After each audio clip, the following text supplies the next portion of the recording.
Racing just started with Princess Ella gets away immediately, running by the release Balkan Lady. Bremo Jewel comes next, then followed by Katokat.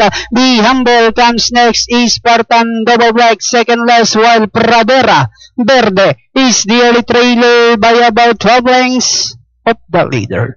Racing down the backstretch with Princess Ella, enjoying a 4 lengths lead. Balkan Lady in second. Premo Jewel is racing in third, and in fourth comes Tokat, then followed now by Be Humble. The next on line is Pradera Verde, Spartan, while Double Black now racing in less. At the fourth turn, Princess Ella enjoying a 4 lengths lead.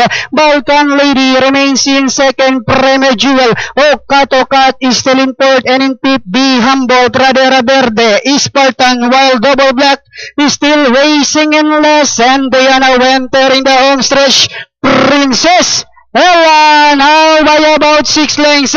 Balkan Lady, Premo Jewel, Tokat is outside. Last 50 meters from start to finish, it's Princess Ella.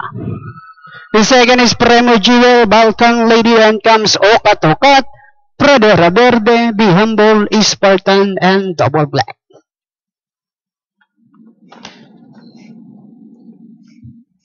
Okay, Bayang Karibista, para dito sa inyong race number 4, ating pong unofficial winner dito, 7A Princess Ella. Banderang tapos po yan, nirendahan ni JB Hernandez.